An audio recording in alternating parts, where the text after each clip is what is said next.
Na Revista Espírita de 1863, no fascículo do mês de dezembro, Allan Kardec ofereceria para nós uma informação muito preciosa sobre o andamento do próprio movimento espírita.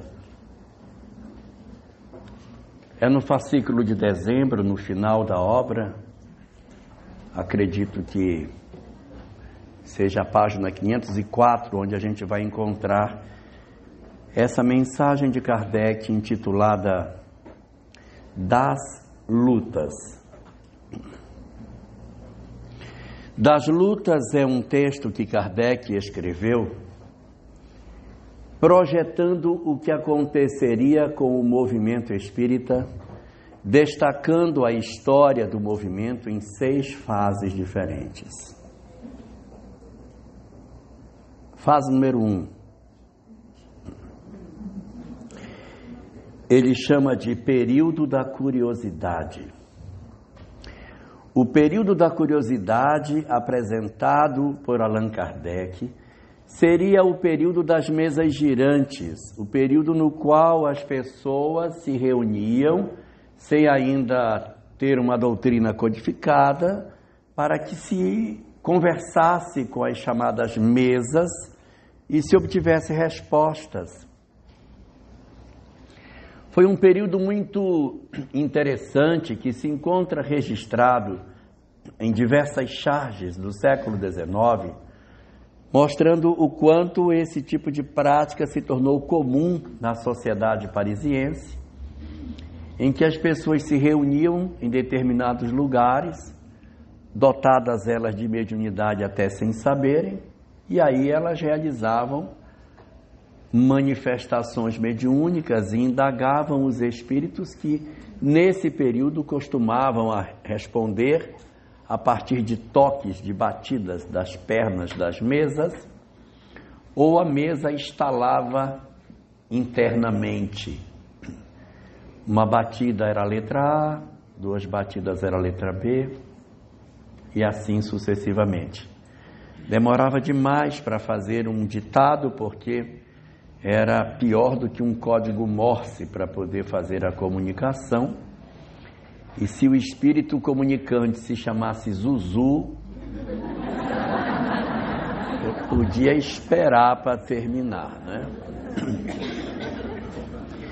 Então, esse período chamado período da curiosidade, não tinha nada de formação mediúnica, não tinha nada de formação de médiuns, não tinha nada de nada, porque a própria doutrina não estava ainda codificada. Era os idos de 1854, 55, 56, em que os salões parisienses se davam ao luxo da prática dessa mediunidade absolutamente sem nenhum tipo de regra. Nesse mesmo texto, Kardec diz que após o período de curiosidade, viria um segundo período, que ele chama de período das lutas, período filosófico. O período filosófico era o período aonde teria se dado a codificação da doutrina espírita.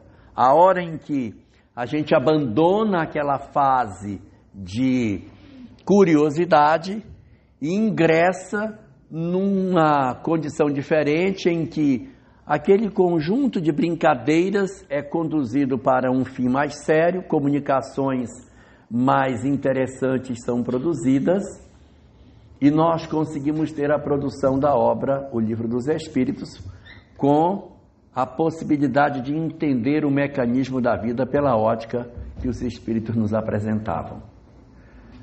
Então ele chama o período filosófico o período anterior ao período em que ele estava. Ele diz: o período filosófico já passou e ele está em 1863. E ele já está entendendo que o Livro dos Espíritos é a consolidação do trabalho filosófico. Em 1861, antes a essa publicação, portanto, Kardec faria o Livro dos Médiuns, que vem trazer uma série de informações sobre como lidar com a mediunidade, como disciplinar de maneira mais efetiva um trabalho mediúnico, como que ele deve acontecer. Mas a forma como esse trabalho se dava era uma maneira muito singular, porque no próprio Livro dos Médiuns, lá no final dele, existe o Estatuto da Sociedade Parisiense de Estudos Espíritas. Ela não se parece com um centro espírita de hoje. A Sociedade Parisiense de Estudos Espíritas abria somente às sextas-feiras para a reunião mediúnica. Não tinha estudos na obra, na casa. Nas sextas-feiras a reunião acontecia.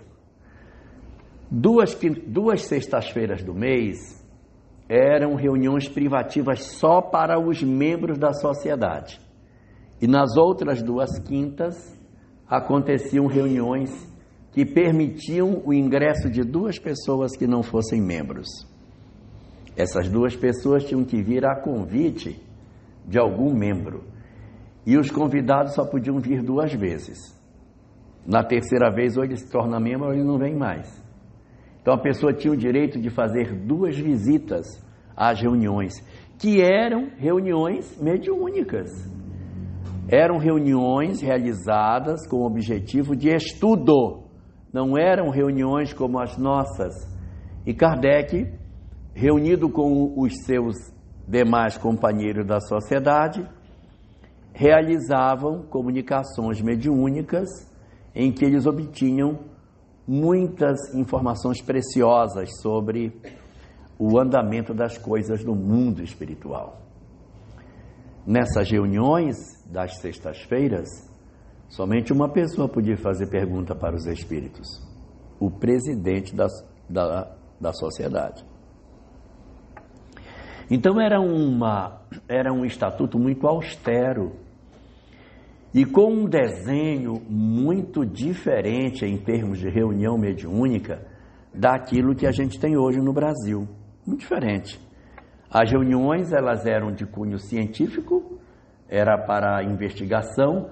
Kardec selecionava de maneira muito criteriosa os médiuns, chamando apenas aquilo que ele intitulou com o rótulo de médium positivo. Médiuns positivos eram médiuns extremamente ostensivos, que você podia perguntar: mas qual é o nome da entidade? O nome é tal. Você viveu aonde? Eu vivi em local tal. Morreu que data? Morri em 15 de tanto de não sei quanto. Ele trabalhava apenas com médiuns que tinham esse perfil. Médiuns sonambúlicos, médiuns inconscientes e extremamente produtivos na entrega da informação que ele procurava. Se o médium não atendesse esse critério, então, isso aqui não serve para a sociedade. Só servem os médiuns que são extremamente capazes de produzir o material mediúnico que a gente precisa. É como a gente fala hoje, de alguma forma, os médiuns das cartas consoladoras, que dão nome, dão datas, colocam CPF, anotam o número de telefone.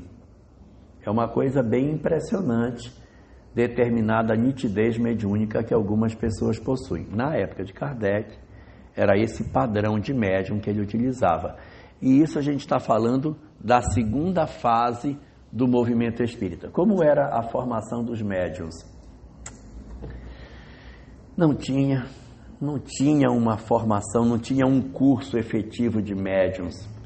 Ele iria comentar sobre esse curso em 1868, num texto chamado Projeto 1868, que está no livro Obras Póstumas, aonde ele desenha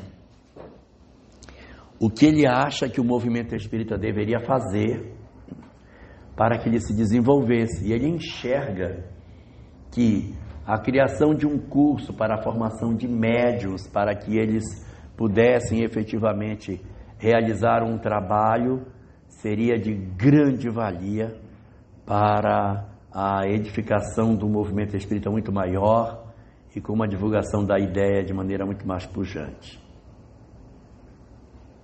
Mas essa é a fase 2. Está anotando? Eu acho que ela está transcrevendo.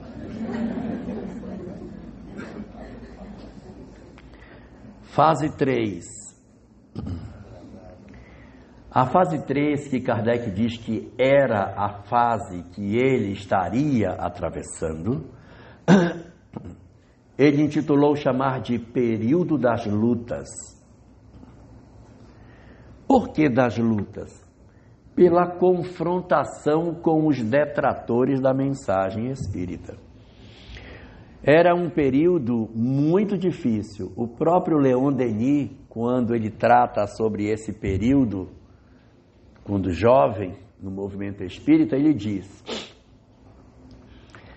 hoje no século XX, fazer palestras espíritas é uma maravilha, porque as casas espíritas recebem os espíritas e você fala para os espíritas.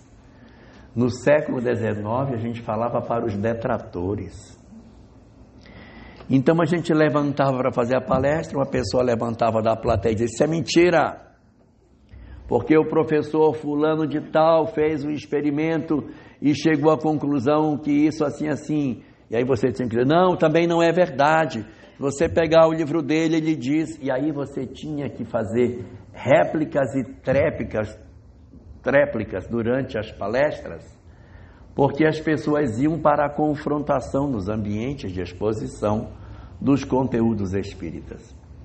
Muitos artigos publicados em revistas, em jornais, muitas agressões, muitos processos de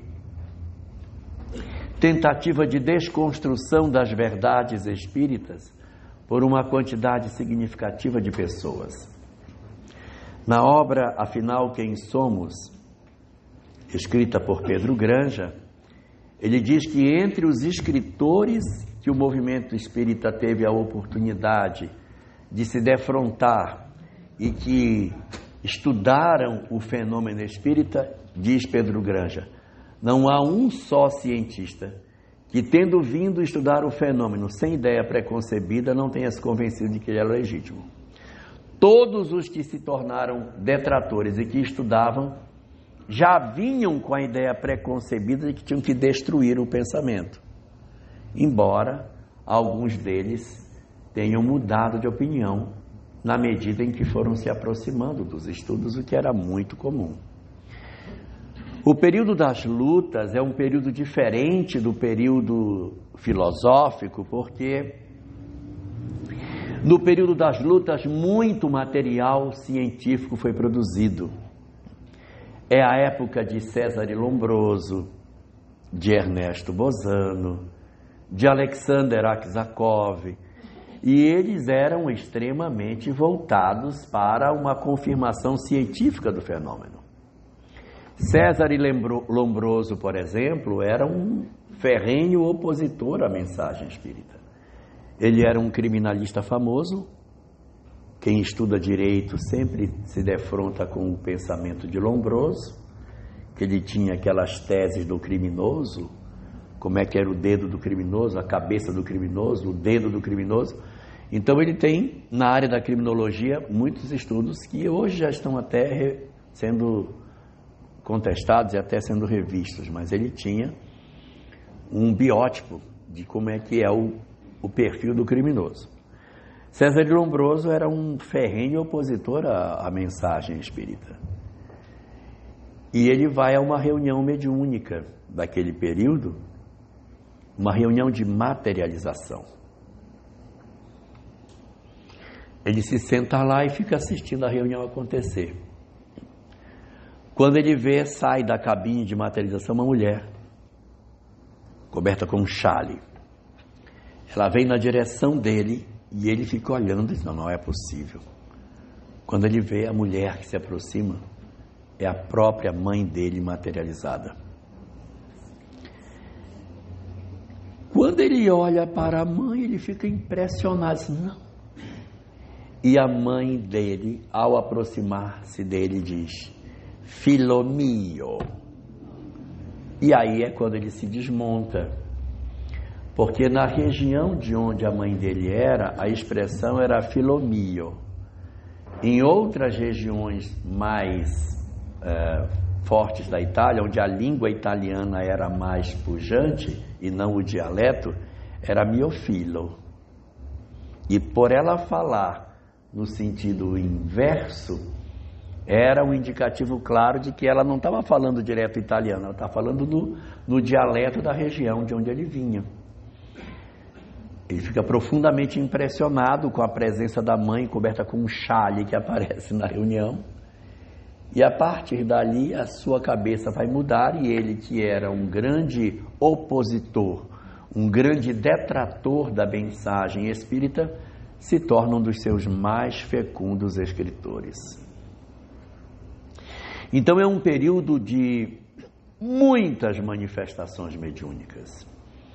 É a época em que William Crookes está fazendo os experimentos com Florence Cook, em Londres, a menina de 15 anos que materializava a figura de Kate King, uma mulher bem mais alta do que Florence e muito mais bonita. Florence era uma garota de 15 anos baixinha, cabelos grossos e escuros, que tinha a mão pequena, pescoço curto, uma cicatriz no pescoço, e ela tinha um grave problema no pulmão. Enquanto que o espírito que se manifestava, que era a Kate King, era bem mais alta, bem mais bonita, os cabelos eram uma espécie de um castanho dourado, a pele era mais clara do que a pele de Florence, e ela tinha os dedos mais longos e a mão bem maior do que a mão do médium. E aconteceu que, segundo as anotações de William Crookes, quando chegava o período do inverno londrino, que ficava muito frio, a médium adoecia. O pulmão dela ficava péssimo. Então ela não conseguia fazer as reuniões direito. Ela colocava pouco ectoplasma. Então, quando a Anne Owen, a Kate King, se manifestava, ela vinha baixinha, feia, mal definida. Ficava pouco tempo e logo se despedia. Quando era verão, ela vinha alta, bonita, a pele vinha perfeitamente posta, passava mais tempo. Então, a depender da época do ano e das condições climáticas e a condição do pulmão de Florence, as materializações tinham mais ou menos intensidade.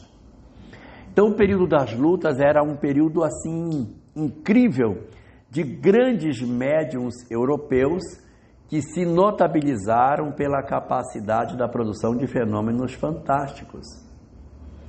Um dos grandes médiuns desse período é Daniel Douglas Home. Ele era especialista em levitação, não era de materialização, como outros médiuns daquela época. A grande habilidade que era apresentada por Douglas Home era que os objetos levitavam, saíam por uma janela e entravam pela outra. As mesas subiam e desciam. E as pessoas diziam, é uma ilusão coletiva. Não está acontecendo nada. As pessoas ficam hipnotizadas e depois elas dizem, não, a mesa subiu, a mesa desceu. E a mesa não saiu do lugar.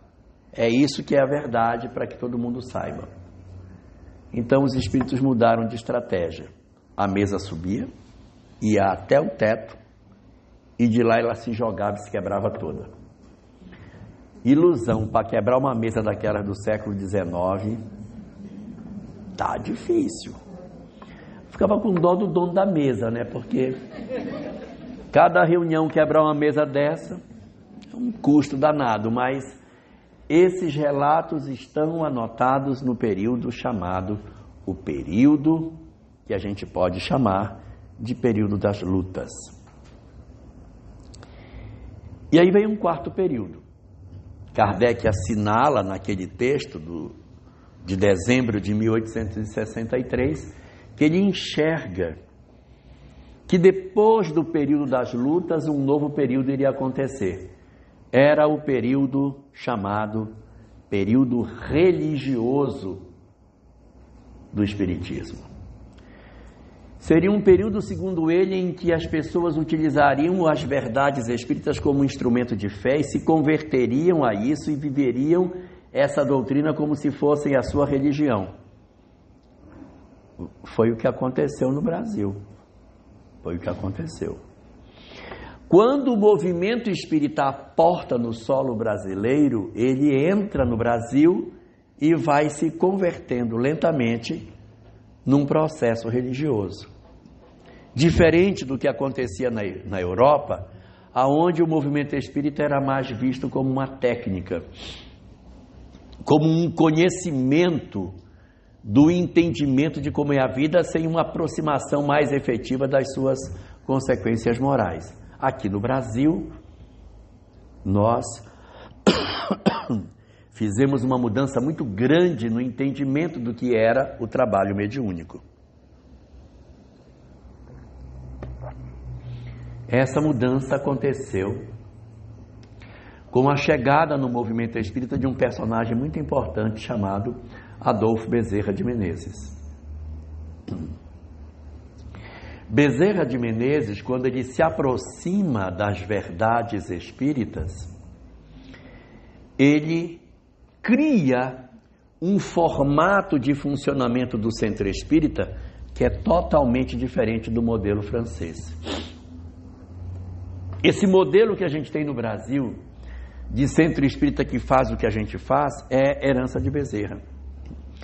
Porque não foi Kardec que disse: vamos fazer uma reunião mediúnica para receber os espíritos e conversar com eles, para ver como é que eles estão, para esclarecer a situação que eles se encontram, fazer o acolhimento deles. Isso não é prática. Se você pegar o regulamento da Sociedade Parisiense, não era assim.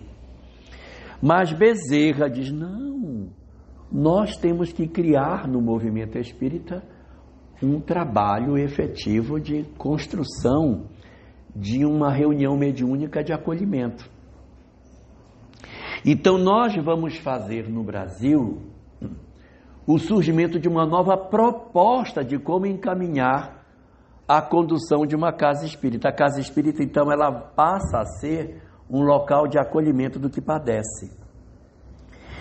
Aí vai ter Farnel. Naquela época, no Brasil, era muito difícil conseguir um médico, conseguir uma receita, conseguir um remédio, era ruim. Então, o centro espírita tinha um trabalho de receituário mediúnico. A pessoa ia para o centro espírita e o médium recebia uma receita e lá na farmácia do centro espírita entregava a receita para a pessoa. Então, era serviço completo. Recebia a receita aqui e o remédio ali levava para casa. Muitas dessas receitas eram de homeopatia. Era um período em que a homeopatia era muito presente no movimento espírita, então tinha um acervo de medicamento homeopático e os médiuns recebiam as comunicações, passavam a medicação e as pessoas levavam o medicamento para casa.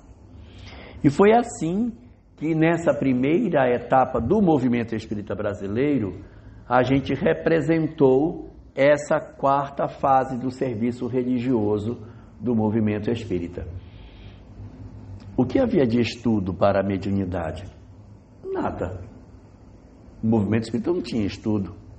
Para ser médium, não tinha nada.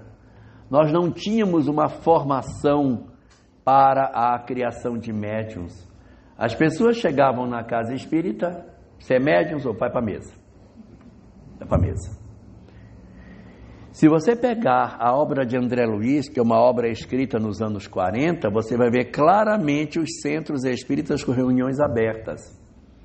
O próprio livro Nos Domínios da Mediunidade, que é uma obra consagrada para o entendimento da prática mediúnica, é uma obra que acontece numa casa espírita de reunião mediúnica pública. Está lá os médiuns na mesa e tem a chamada assistência, um monte de gente sentado assistindo a reunião, dando passividade e eles atendendo as pessoas da mesa e da assistência que sentavam no centro espírita. Aí você vai dizer, meu Deus, mas não podia. Mas era o que tinha. O movimento espírita da época era assim. Era muito comum, era até incomum você achar mediúnica privativa. As reuniões mediúnicas, elas eram, na verdade, reuniões privativas, abertas, não tinha isso. Você ia para o centro espírita, sentava lá e assistia às comunicações, os espíritos dando passividade.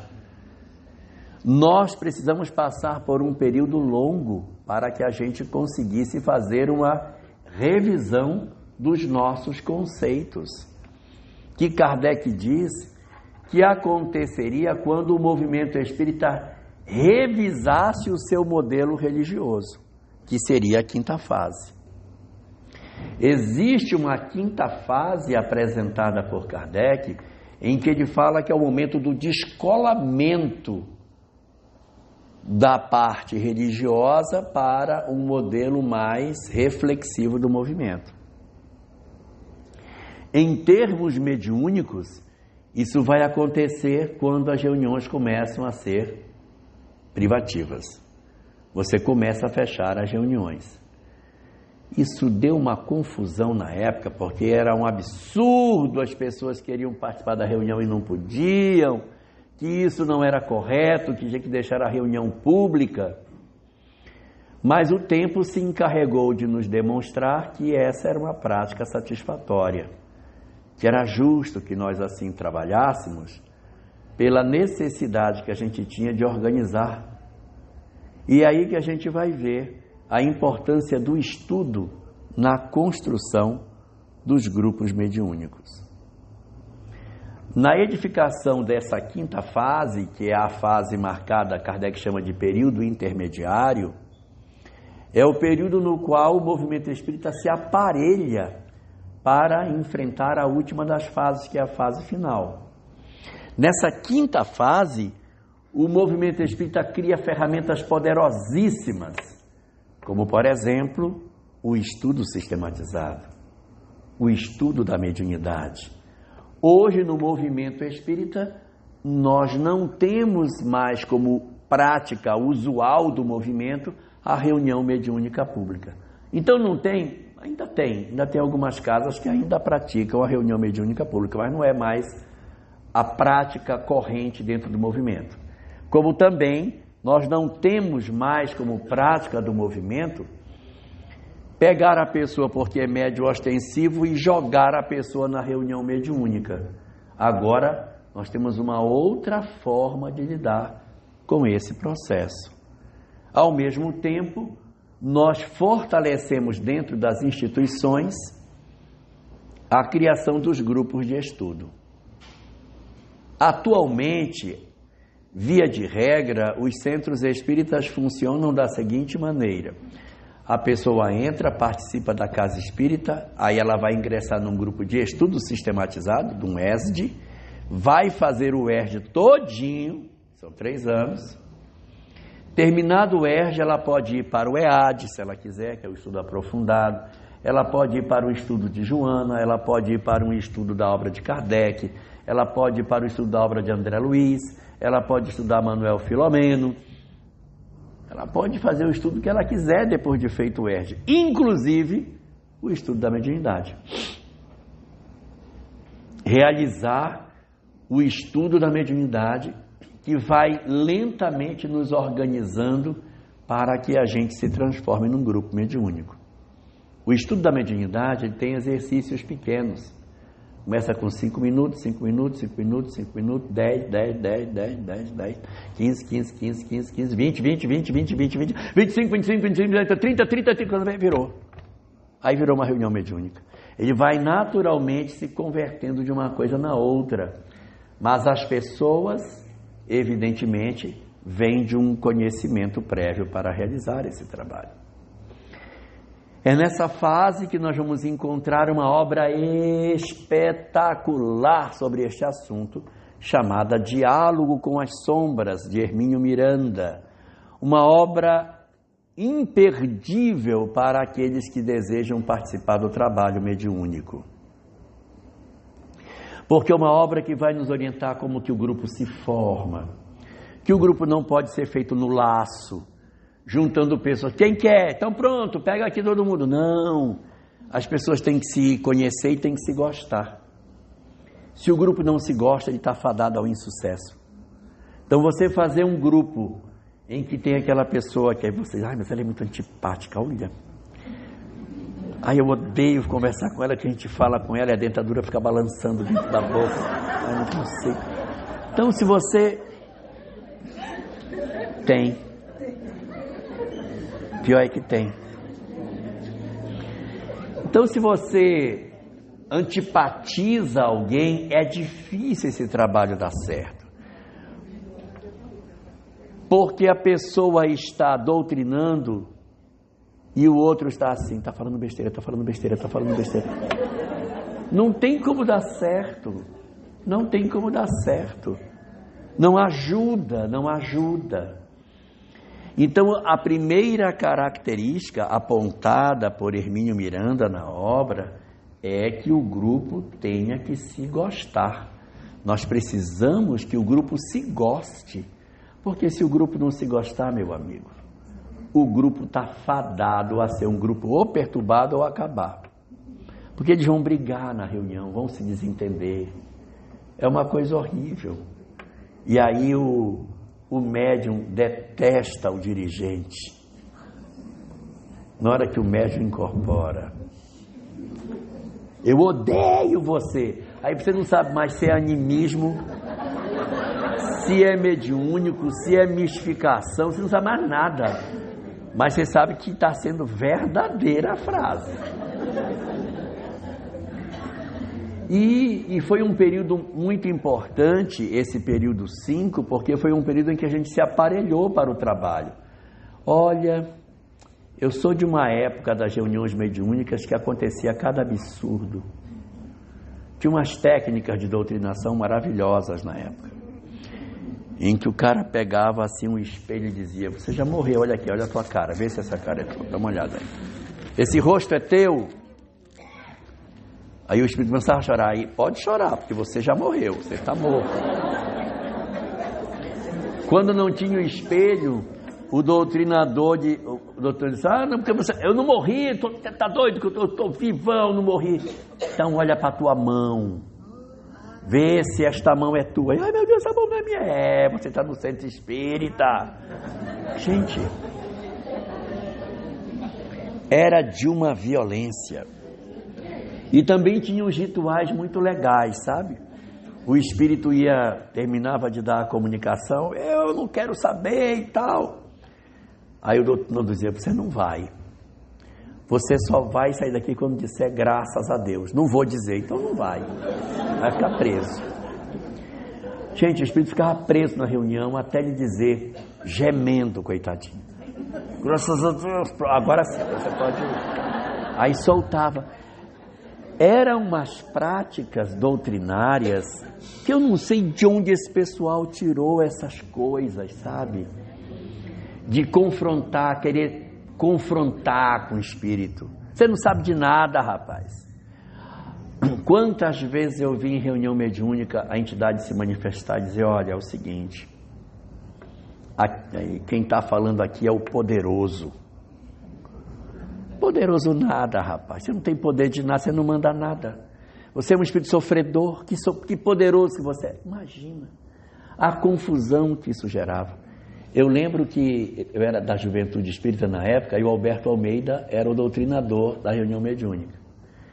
E tinha um espírito que se manifestava lá, que se chamava Poderoso, inclusive. E o Poderoso só conversava com o Alberto, porque ele se manifestava e o Alberto dizia: ô Poderoso, seja bem-vindo. Ele gostava porque o Alberto: tudo bem, Poderoso? Nós estamos aqui e tal, para ouvir você. E se eu gosto de conversar com você, que você me respeita. Aquele ali não me respeita. Porque o outro fazia essa confrontação: você não é nada, você é um sofredor, rapaz. E você tinha uma prática extremamente equivocada. Então foi durante esse período que a gente estudou e veio o momento do estudo sistematizado maravilhoso que abriu os olhos do movimento espírita e nos ofereceu uma efetiva transformação dentro da construção do movimento espírita. Esse quinto período, nossa, foi espetacular para que a casa se reorganizasse na sua capacidade de compreender como que se processa um trabalho mediúnico. E foi aí, nesse período, que a gente conseguiu construir 5 tipos de trabalho mediúnico dentro da casa. Então nós temos hoje, em função de toda essa história que a gente construiu, 5 tipos de trabalho. A casa espírita hoje tem 5 modalidades diferentes de serviço mediúnico. Tipo número 1, chama-se educação mediúnica. Educação mediúnica é todo grupo cujo objetivo é com que o médium se adeque ao trabalho mediúnico. É o primeiro grupo que você ingressa. As entidades que costumam se manifestar nos grupos de educação mediúnica são entidades que estão em processo de profundo sofrimento e é para o médium se acostumar a dar a comunicação.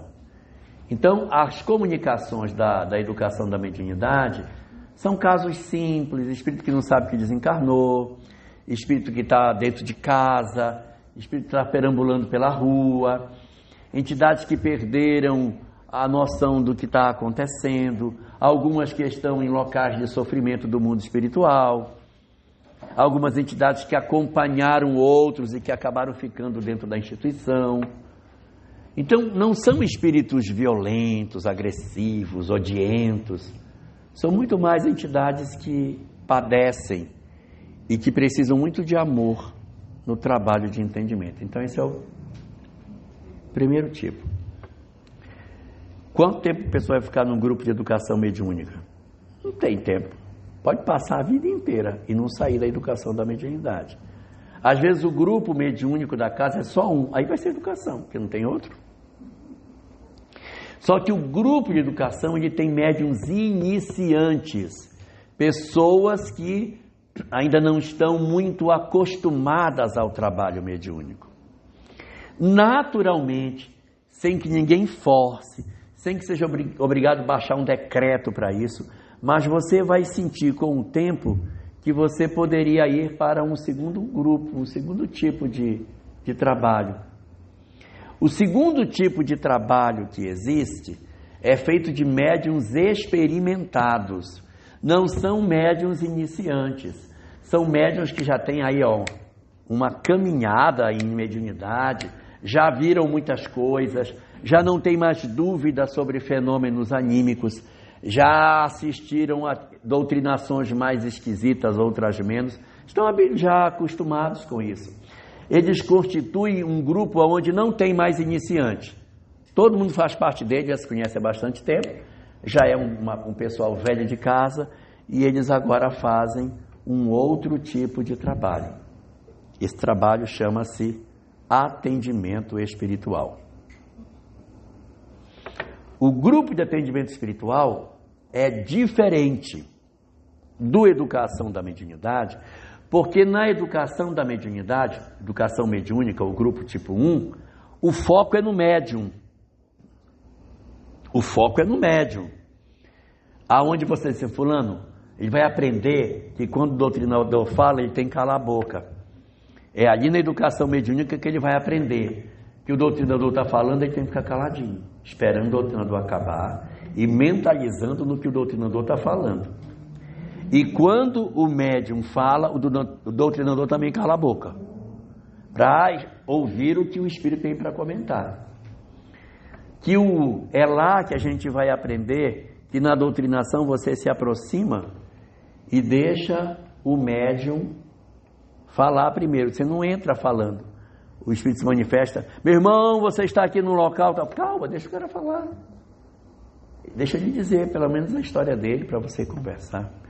É na educação mediúnica que você vai aprender essas coisas. Quando você vai para o grupo de atendimento espiritual, o foco não é mais no médium, o foco é no espírito. As entidades que se manifestam são diferentes. Pode ter entidade perdida que ficou no hospital e que não está encontrando a porta de saída? Pode ter. Mas o mais esperado é que sejam entidades vinculadas a processos obsessivos. Processos obsessivos odiosos e processos obsessivos não odiosos. Nem todo processo obsessivo é movido pelo ódio. Eu tenho muitos processos obsessivos na Terra que são processos não odiosos, seja por afinidade, vício, em que a entidade se manifesta, mas eu não sou obsessor dele, eu sou amigo dele. Eu levo ele para beber e deixo ele em casa todo dia. Você pode ver que ele chega em casa com todo o dinheiro no bolso, ninguém assalta ele, porque eu protejo. Eu cuido dos meus amigos. Eu cuido do meu copo. Eu não vou deixar que ninguém machuque meu copo. Então ele atravessa a rua, o carro não bate. Tem vezes que o cara... Teve um caso, está lá no livro Obsessão e Desobsessão de Shirley Cadalso Schubert. Ela conta que a entidade disse, mas eu protejo ele. Ele dorme com o carro aberto, a chave no contato, ninguém leva o carro. Eu fico tomando conta. Eu tenho que proteger meu copo. É o copo por onde ele bebe. Eu quero proteger meu copo, então eu não faço mal a ele não. Eu só levo ele para beber, porque ele gosta também, então a gente vai junto. Então, essas entidades, elas também se manifestam. São obsessões não odiosas. E existe a obsessão também por apego, em que você tem certos parentes desencarnados que se vinculam às pessoas, que as amam, mas estão doentes. E eles adoecem os seus entes queridos. Esses são os processos obsessivos mais fáceis. Porque uma conversa que você tem com a entidade, ela se afasta. Não, eu jamais vou querer prejudicar meu neto. Jamais. Estou me afastando hoje. E ele já se desembaraça, e procura ajuda e volta no momento seguinte para ajudar. Então, esse aí é o segundo tipo de reunião mediúnica. Tá? O segundo tipo. E nós temos um terceiro tipo de reunião que é ainda mais complexa, que são as reuniões de pessoas que têm, meu Deus, 40, 50 anos de mediunidade. Quando você abre assim a porta da sala desse tipo de reunião mediúnica, parece que você abriu uma caixa de cotonete, assim, quando você abre, você olha, meu Deus, as cabecinhas tudo branquinha.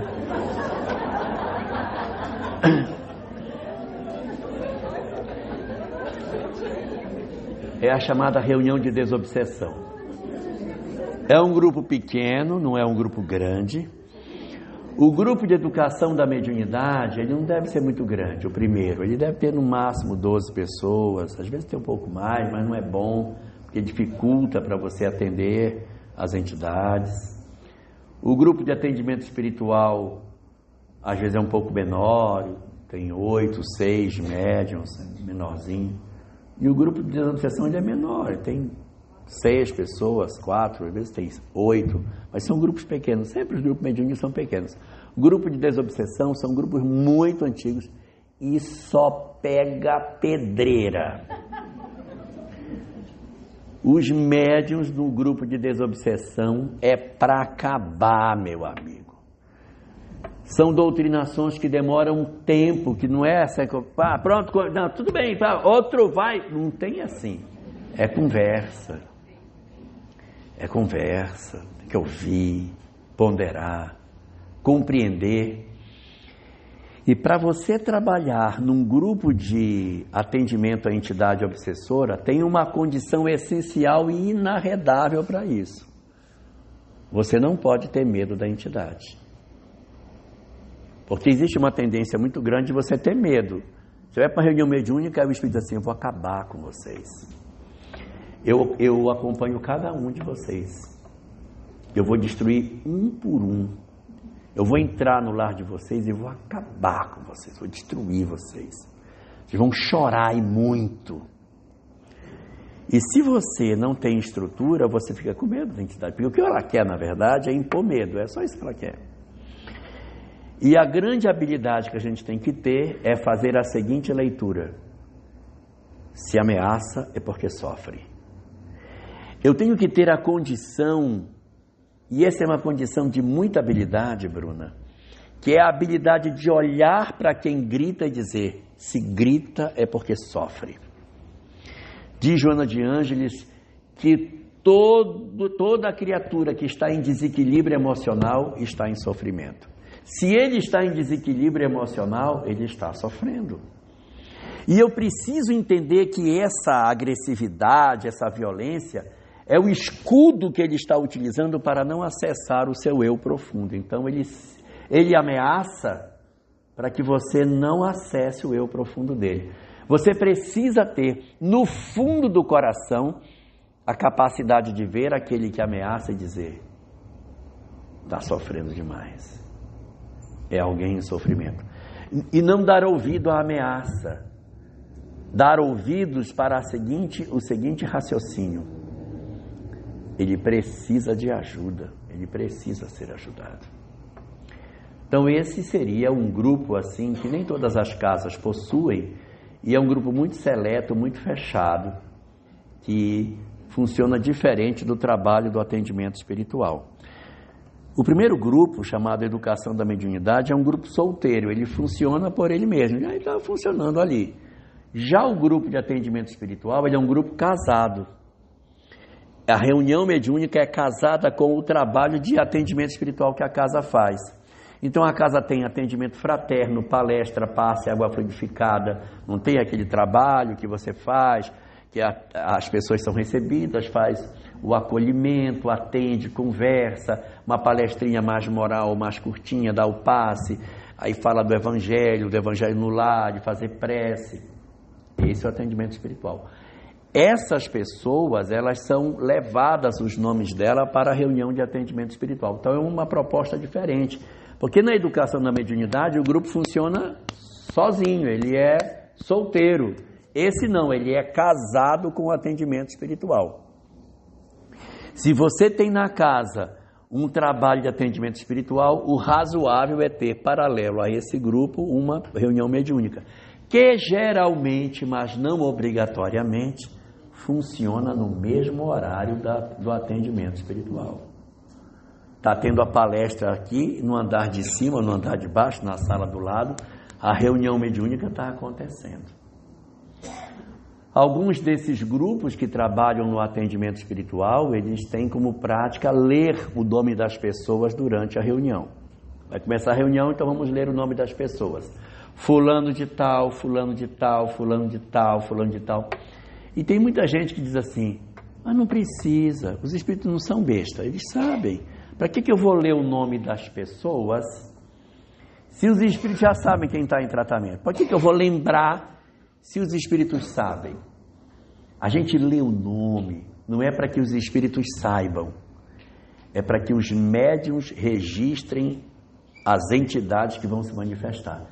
Na hora que lê o nome de uma pessoa dentro do grupo mediúnico lá, você pega uma pessoa lá e lê Paulo Iter Gelia, e o médium... Aí você já percebe, o médium, depois que a reunião acaba, diz: aquela entidade que se manifestou, que disse que estava na casa de uma pessoa e que sufocava ela toda noite, que vai matar estrangulada, é do nome que tem aí, negócio de gelado, não sei como é que é. Aí ele, esse Paulo Iter aí, esse cara aí. Então é para isso, para que você consiga fazer a conexão entre os comunicantes e os espíritos que estão sendo atendidos, encarnados na casa espírita. Esse é o terceiro tipo de grupo. Então nós temos o grupo de educação, o grupo de atendimento espiritual, esse que eu acabei de falar, e o terceiro, que é o grupo de desobsessão. O grupo de desobsessão, ele é ainda mais rigoroso do que o outro.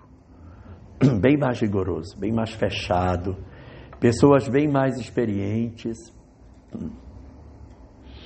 Em algumas casas, a gente chama o grupo de atendimento espiritual de grupo de desobsessão. Ah, é um grupo de desobsessão, pronto. É uma questão de conceito. Mas o grupo de desobsessão costuma ser um trabalho extremamente meticuloso para atender entidades muito difíceis, entidades suicidas, complicações de processos obsessivos graves. Aí é para o grupo de desobsessão, que vai segurar a onda. É um grupo de pessoas que se conhece há muito tempo e o que acontece ali, então, é sigilo absoluto. Eu falei de 3 grupos, né? Eu disse que eram quantos? 5? Ixi, falta 2. Vamos lá. Então deve ter mais 2. 4º tipo. Grupo de reunião de experimentação. Tem hoje pouco no Brasil, mas é um pessoal que faz reunião para materialização, para fenômenos físicos. Isso existe ainda, tá? E o pessoal está fazendo registro. Tem. Não são muitos grupos no Brasil, porque a gente não tem muitos médiuns de materialização. Mas esses grupos existem e aí é todo documentado, todo feito o trabalho para registrar. Alguns fenômenos de materialização são bem expressivos, outros são mais simples, né? Manifesta luzes, as coisas ficam todas luminosas dentro da reunião, um negócio bem legal. Começa a reunião e aí você começa a ver uma luminescência aparecer na mesa, as pessoas passam e mexem no seu cabelo, tiram coisa do seu bolso, você percebe que alguém passa, pega na sua roupa, você sente. E algumas comunicações são dadas de maneira que você, por voz direta, que você ouve a voz da pessoa que desencarnou, você conhece, porque você conhece a voz, e o cara fala na sua frente, você sente o bafo daquela voz em cima de você, a voz completamente idêntica e o cara falando com você, chamando você pelo nome e conversando com você. É um negócio fantástico. Nem sempre são espíritos materializados, completos, mas às vezes tem isso, bolas luminosas, luminescências, fenômenos de voz direta, movimento de objetos. A reunião acaba, aí o pessoal diz: cadê meu óculos, gente? Aí o outro: está no meu bolso. O óculos saiu daqui, o cara sente tirar o óculos do rosto dele e o óculos vai aparecer no bolso do outro que está do outro lado da sala. É muito interessante. Está tendo no Brasil ainda uma série de grupos com essa característica, mas não é tão pujante. Falta um? Então tem mais um. É o grupo de vibração. O grupo de vibração, ele não é uma reunião permanente. Vai ter um congresso, a gente monta um grupo só para vibrar, para que as entidades vinculadas ao congresso se manifestem, para a gente atender, conversar. Vai ter um encontro com a reunião de muitas pessoas, a gente monta na casa um grupo de vibração. A casa entrou num processo de perturbação, está todo mundo doido. Então vamos montar um grupo de vibração para a gente poder atender as entidades. Minha filha, tem época que a casa espírita fica assim. Vamos botar um grupo de vibração para a gente atender as pessoas que estão ligadas ao trabalho que a gente faz. Geralmente, grandes eventos, ele tem associado a eles um grupo de atendimento espiritual, que é um grupo de vibração, que atende as entidades que são opositoras ao trabalho a ser feito. Nós estamos em que fase aí, Maria? Na 5ª? Chegamos na última, né? Eram 5, né? Não, eram 6.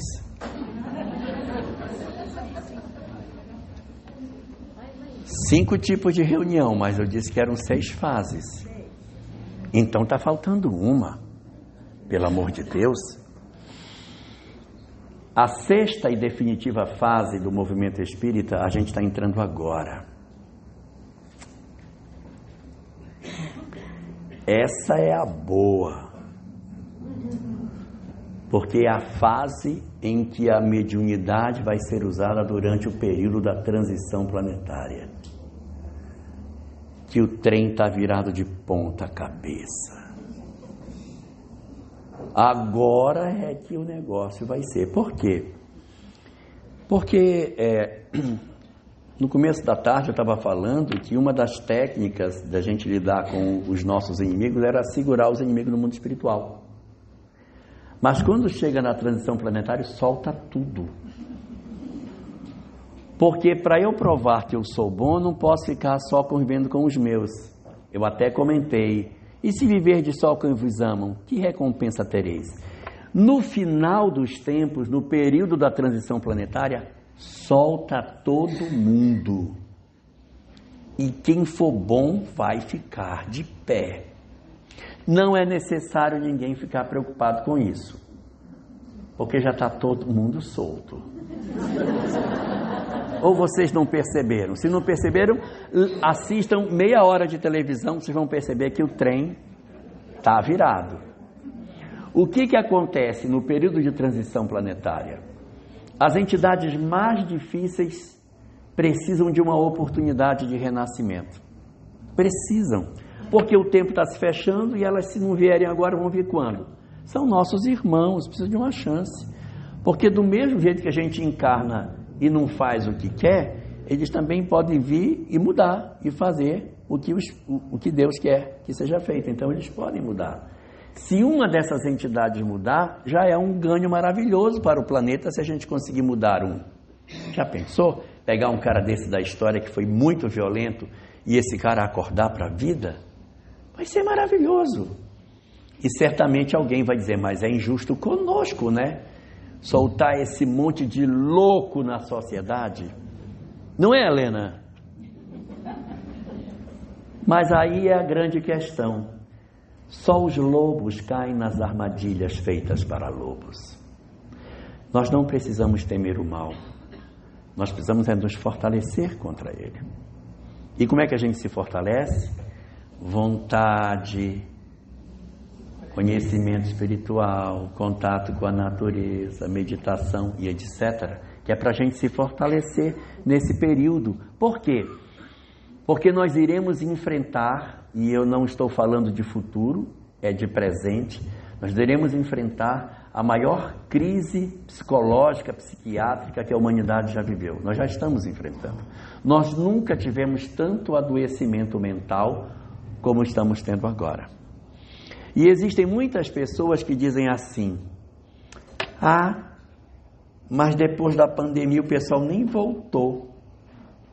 Teve gente que nem voltou, ficou, está lá, centro espírita, antes ficava salão cheio, agora nem enche, o pessoal nem veio mais. Sabe por que eles não vieram mais? Porque muita gente vinha para a casa espírita para procurar conteúdo. Quem vinha buscar conteúdo está se alimentando na live. As lives estão alimentando.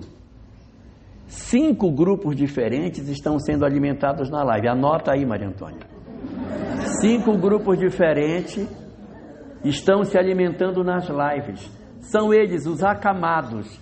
Vocês acham que os acamados eram atendidos antes? Não. Eu quero ir, mas meu filho não me leva, sou cadeirante, sou cego, eu tenho problema de deslocamento, não posso ir. Ia ficar sem a informação espiritual. Hoje ele pode.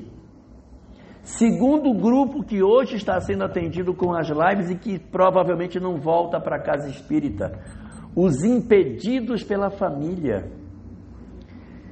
De repente você tinha um marido que era louco para ir para o centro espírita, a mulher dizia, você não vai. Só depois que fizer o almoço, lavar a louça, cozinhar. E ele louco para ir, não podia ir. Ele perdia a oportunidade de ir no centro espírita porque a mulher não deixava. Aí o que ele faz hoje? Hoje, ele, quando acorda de manhã e vai preparar o café da manhã para as crianças, para levar na escola e tal, ele já bota um aventalzinho e joga o celular no bolso do avental e põe um fone.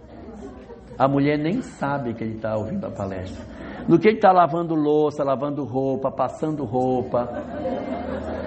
Ele está ali, ouvindo as lives e se instruindo. Se você cortar as lives, você corta essas pessoas, porque elas também não irão para o centro.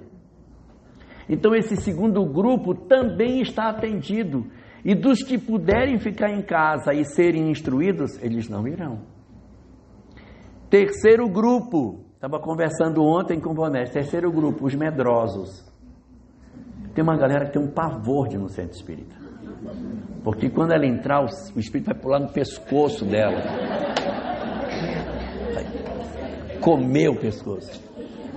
Elas não iriam para o centro espírita, mas uma live ela assiste, que ela aperta o botão, ela fica ali, olhando, qualquer coisa ela desliga. Então, olha quanta gente também a gente conseguiu atingir pelas lives. Quarto grupo, os obreiros das outras religiões. Quanta gente gostaria de vir na casa espírita, mas não pode? Porque se ele for, as pessoas vão ver. Mas eu queria tanto ir, gente. Eu tenho uma curiosidade para saber o que aquele pessoal fala lá de reencarnação. Estou doido para saber, mas não consigo. Pela live eu consigo. Esse não iria para o centro de jeito nenhum, mas ele está sendo esclarecido. E tem um quinto grupo. Anotou os 4, minha filha? O quinto grupo é como os dedos da minha mão. Os 4 são parecidos. Esses 4 não iriam e hoje estão sendo atendidos. Esse é diferente dos outros 4. Porque esse aqui poderia ir, mas não vai. É o grupo dos preguiçosos. Ele não tem problema de saúde, a família não impede, ele não tem dificuldade de medo e ele não é de outra doutrina, mas ele tem uma preguiça desgraçada de ir. Esse também não vai voltar para a casa espírita. Então, quem estava atrás de conhecimento do ponto de vista de conteúdo, dificilmente volta. Dificilmente volta, Cláudia. Vai ficar em casa, deitado, no sofá, no controle remoto, então no celular, assistindo uma live e está muito bem. Vai pegar uma série, olha, tem uma série de estudo do Livro dos Espíritos. Pronto, eu vou ler o Livro dos Espíritos por aqui. Pega uma série de um assunto sequenciado, ele vai muito confortavelmente se atender. E a gente vai dizer, mas e agora, se esse pessoal não vier para o centro, vai fazer o quê? O centrão lá, todo aberto lá, a união lá toda pronta, e cadê o pessoal? Nós estamos tendo um adoecimento imenso na sociedade.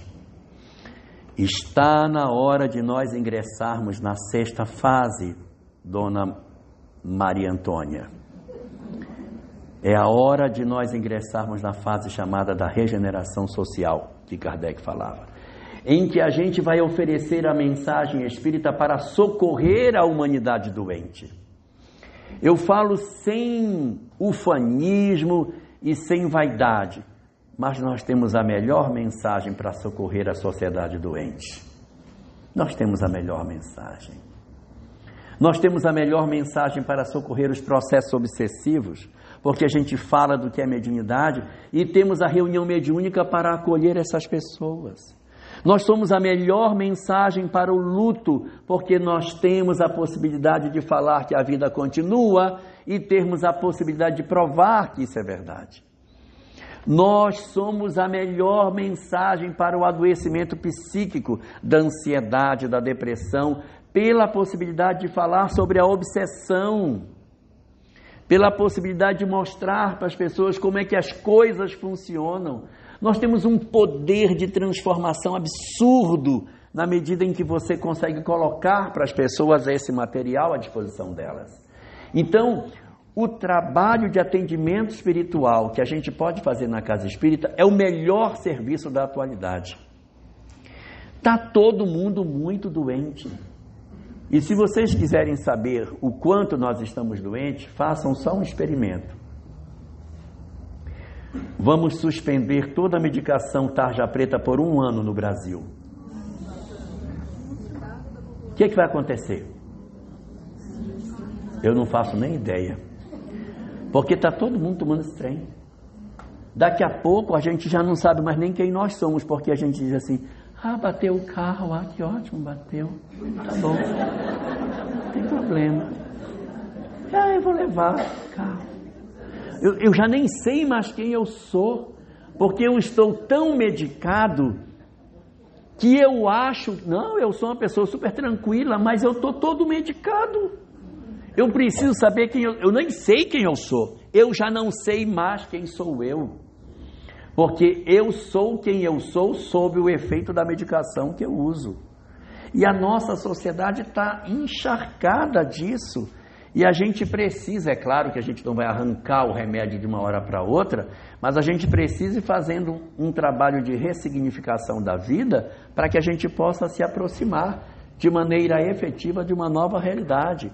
E é aí que o movimento espírita tem um papel importantíssimo, que é a gente se voltar para o adoecimento psíquico que a nossa sociedade possui. Foi-se o tempo em que o nosso objetivo era o conteudismo simplesmente, oferecer o conteúdo simplesmente para nós. A gente precisa refletir. Se a gente bem observar, a série psicológica de Joana de Ângeles, ela aparece no momento histórico em que ela vem preparar a humanidade para se defrontar com os grandes problemas que a gente está vivendo hoje. A gente lê a obra de Joana, O Homem Integral, que é de 1990, ou seja, tem 34 anos que ela foi escrita, e você tem a sensação que ela foi escrita hoje. E quando ela foi escrita, a situação não era ruim. Ela é ruim hoje. Hoje ela é ruim. Eu não quero ser pessimista, mas se não era ruim hoje, está ruim, eu imagino que amanhã vai estar pior. Então a gente vai ter uma progressão do processo de adoecimento enquanto a nossa sociedade for regida pelo pensamento materialista. Enquanto o materialismo der as cartas do jogo na nossa sociedade, nós enfrentaremos graves problemas de um equilíbrio emocional nosso. As famílias vão sofrer, a sociedade vai sofrer, a criatura humana vai sofrer. Haverá sofrimento em todas as esferas da convivência humana. E nós temos uma resposta maravilhosa, em que a gente precisa se organizar para isso. Então aqui, na verdade, é quase que uma convocação para que a gente perceba o que está acontecendo lá fora, para que a gente desperte para o trabalho que a gente tem para fazer. E aí certamente alguém vai me perguntar, sim, mas e na prática, o que é para fazer? Na prática é a gente se organizar para atender as pessoas nas dificuldades que elas possuem. Se a minha casa é grande, se eu tenho muitas pessoas, muitos trabalhadores, eu posso, por exemplo, criar grupos de atendimento temático dentro da casa espírita. Eu posso criar um grupo em forma de roda de conversa, Cláudia. Não é palestra, é roda de conversa, Bonerge, para discutir sobre ideação suicida. Bota uma rodinha aqui, ó. Quem tem ideação suicida? Vamos conversar nós aqui, ó. E não é para dizer assim, mas você não pode ter essa ideia, não pode mesmo. Ele não está para ouvir isso, você tem que ouvir a pessoa e compreender, precisa estudar para compreender o que é uma pessoa que se automutila. Menina, mas você está doida, você se cortou. Gente, se ela achasse que fosse errado, ela não fazia. A gente só faz o que acha certo. Então a gente precisa saber acolher as pessoas, sentar, vamos lá, vamos conversar. Então, falar sobre suicídio, conversar com as pessoas que têm ideação suicida e acolher essas pessoas e oferecer. Não é assustar, dizer, olha, tu não te suicida não, tá? Tu vai sofrer miseravelmente. Não é isso, não é por aí. Mas eu preciso dizer, a situação é essa aqui, existe possibilidade de a gente sair, a gente pode se fortalecer, criar estratégias que as pessoas se fortaleçam, fazer trabalhos assistenciais para que os depressivos encontrem um lugar, monta um grupo de trabalho só sobre depressão. Então, muito bem, não é para rotular os grupos assim, veio para atendimento espiritual, qual é o seu problema? Depressão? Sabe, o grupo da depressão é lá embaixo, não faça isso. A gente dá outros nomes, grupo amarelo, grupo azul, grupo verde, grupo A, grupo B, grupo H, grupo Maria de Nazaré, grupo Bezerra de Menezes, grupo Emmanuel, mas não diz assim, a senhora é do grupo de luto, né? Então o grupo de luto é naquela sala bem ali. Não, existe uma quantidade imensa de pessoas que está enlutada hoje.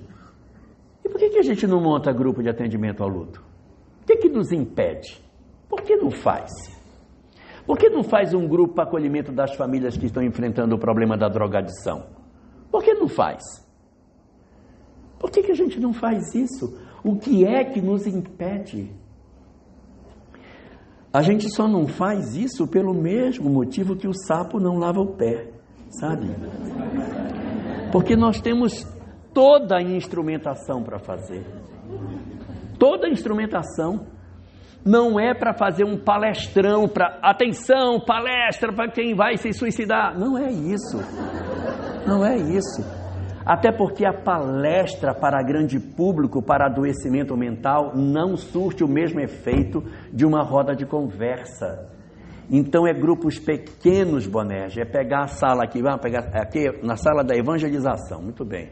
Não vai ter trabalho, a gente vai botar o pessoal aqui, uma rodinha. Essa é a rodinha da ideação suicida, a rodinha do luto, a roda ali que eu tenho de pessoas que estão com problema de drogas dentro de casa. Eu tenho um outro grupo aqui de pessoas que sofrem de ansiedade, eu crio um outro grupo. E aí eu vou verificando, de acordo com a necessidade, a criação de grupos. Eu posso começar com um. Eu vejo qual é o mais frequente na minha instituição. É luto. Então, vamos abrir um grupo de luto. Como é que a gente trabalha grupo de luto? Grupo de luto, a gente faz assim, 15 minutos para uma informação doutrinária, só 15. E você pega uma mensagem, faz uma leitura, terminou a leitura, terminou a mensagem, aí a gente diz, bom, agora a gente vai abrir para conversar, quem quer falar? E aí as pessoas vão falando, aí você já passou por isso? Como é que você fez? E você deixa o grupo se tratar. O grupo se trata. O que não dá, Cláudia Rosalém, é que a gente se esconda diante da possibilidade de fazer um trabalho de atendimento às famílias. Eu não sei o que está faltando para a gente fazer isso. A gente fica, às vezes, fazendo grupo de estudo para discutir se Paulo de Tarso caiu do cavalo, se caiu do camelo, caiu do camelo, caiu do cavalo. Então, cara, aí volta para casa, foi do camelo, não, foi do cavalo. E o povo está se matando, está se drogando e a gente está achando que está joia, porque nós estamos estudando. Aí no outro dia volta para estudar porque era uma faca, era uma espada, era uma espada, era uma faca. Gente, eu lá quero saber se era uma faca, se era uma espada. Não, porque na hora que Pedro tirou a espada e cortou a orelha, ele não pode ser uma espada, ele era pescador, era uma faca. Era uma faca, era uma espada, era uma espada, era uma faca. E o pau está comendo em casa, eu estou brigando com a minha mulher, odiando minha sogra, mas eu chego em casa, era uma faca. E o que adianta isso? Eu estou tudo doente e discutindo conteúdo que não vai resolver a minha vida. Então a casa espírita ela precisa passar por um processo de ressignificação. A gente já foi lugar onde se falava com os espíritos. A gente já foi lugar onde se fazia assistência social. A gente já foi lugar onde as pessoas iam para estudar espiritismo. Agora a gente precisa ser um lugar onde se cuida das pessoas que padecem. A gente precisa ressignificar o movimento espírita nesse período de transição planetária, aonde a dor está chegando num nível que ela nunca existiu antes. E nós temos o antídoto na mão. Nós temos o remédio e a gente nem toma e nem dá para os outros. Poxa, com essa obra de Joana de Ângeles na mão, com esse conteúdo da obra de Allan Kardec, com essas informações de André Luiz, com o pensamento de Emmanuel, o que está faltando? Olha o aparelhamento das nossas casas espíritas, olha o tamanho desse movimento, olha a quantidade de casa, olha a imensidão de trabalhador. E a gente precisa fazer alguma coisa. Eu não estou dizendo que a gente abandone os nossos lares de jeito nenhum, mas que a gente pense na possibilidade de cuidarmos uns dos outros, de estendermos as mãos para os que padecem.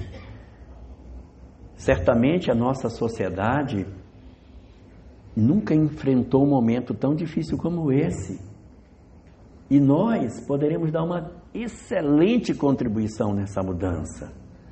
Mas isso vai depender da gente despertar para o propósito atual dos grupos mediúnicos.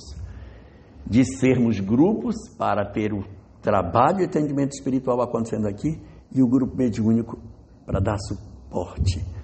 Eu tenho um grupo de ideação suicida, mas aqui eu tenho um grupo mediúnico que está tratando essas pessoas. Eu tenho um grupo de luto, eu tenho um grupo mediúnico tratando essas pessoas. A gente precisa dar um propósito para o nosso trabalho, para que ele não seja apenas um brinquedo nas nossas vidas. para que ele realmente acolha as pessoas que estão doídas demais. Existem muitas dores nas famílias e está passando da hora da gente fazer isso. Então quero deixar aqui o meu apelo para que a gente pense, a gente reflita. É claro que cada casa tem a sua possibilidade de encontrar seu próprio caminho e refletir sobre as suas próprias ideias, mas a gente precisa fazer alguma coisa nesse sentido. A Sâmia, minha esposa, e eu, a gente está reunindo grupos de luto no Brasil inteiro para formar uma rede de grupos de atendimento a luto. Se alguém tiver interesse de ou montar um grupo de luto ou se juntar a esse conjunto de pessoas que estão com grupos de luto montados em várias cidades do país que a gente está juntando, trocando experiência. Olha, eu fiz essa apostila, eu trabalho assim, como é que você lida com isso? Como é que você faz? Está todo mundo ali tentando descobrir, porque a gente não tem ainda nada metodizado. E nós estamos construindo junto a melhor forma de funcionar um trabalho de luto. Então, se tiver alguém interessado para essa atividade, pois pode procurar o Boanerges. Então, se procura o Boanerges, que o Boanerges tem meu número, aí a gente conversa, aí a gente passa o material, essa está à disposição para passar as apostilas, os estudos, como montar, o que funciona, o que não funciona, o que deu certo, o que não deu. E aí a gente integra vocês num grupo que tem gente de todo o país, de diferentes lugares, que estão cada um do seu jeitinho, ninguém não é padronizado, mas é assim, como é que você faz? Gostei, como é que você faz? Tem grupos virtuais, tem grupos presenciais, tem todo tipo. E aí a gente fala assim, fulano, você é de que cidade? A cidade tal, então vai para o grupo presencial tal. Ixi, ali não tem, vai para o virtual de tal local. Então a gente vai jogando as pessoas para o virtual ou para o presencial de acordo com a nossa possibilidade de ter parceiros nesse grande trabalho de atendimento ao luto.